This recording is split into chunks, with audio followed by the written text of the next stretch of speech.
Hi everybody, welcome to my first edition of Tech Talk. There have been a lot of balls released in the last few months, and unless you have a lot of disposable income or have won the lottery recently, it's unlikely you've been able to get them all. Tournament season is upon us, as well as Summer League season, which usually offers some condition options you may not get during the fall or winter season, so it's likely you're looking to make a purchase or two soon, but with so many options available, how do you choose the right one?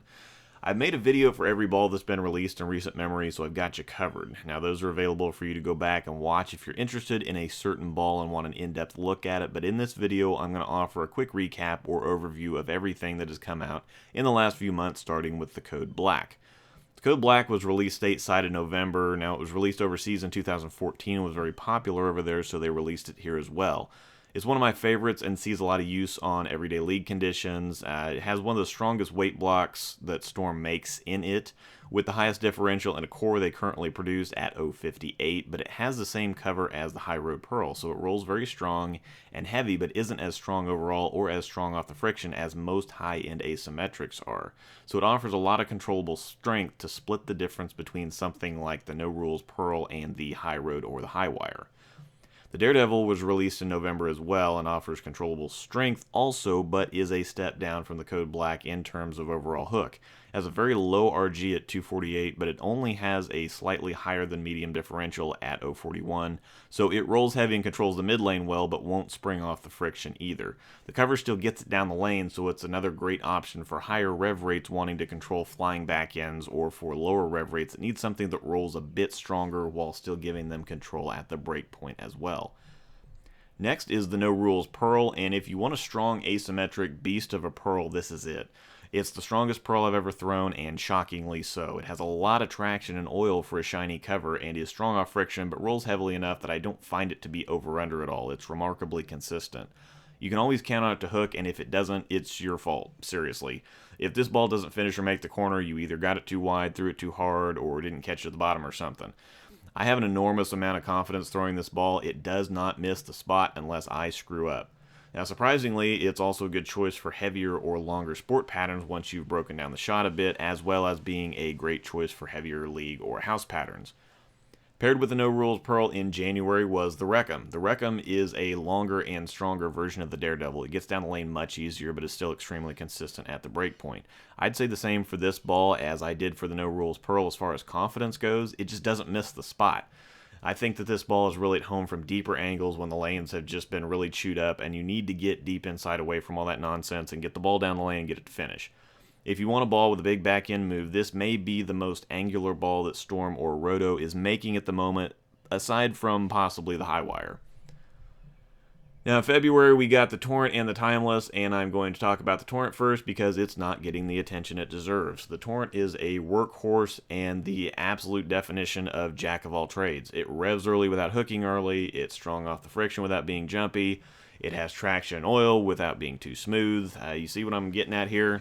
This may be one of the best releases out of the whole group that no one is talking about. This ball is in play and great on all things medium, from sport patterns to house patterns, and again, if you can't find a good line at this ball, you're doing something wrong.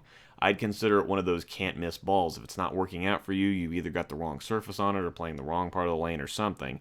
It's a ball I'm very comfortable and confident recommending to people. It's just a very solid release. Then there's the Timeless. So far, a very polarizing ball. I've heard a lot of strong opinions both ways, but here's the deal.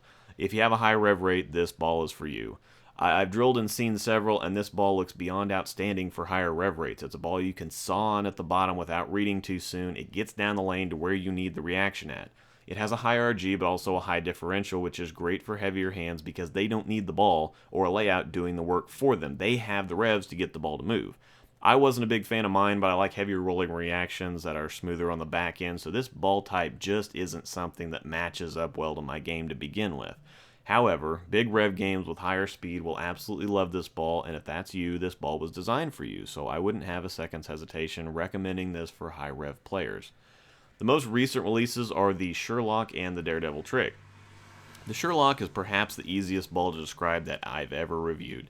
It hooks a ton and backends a ton, it's as simple as that, and there's not much else to say.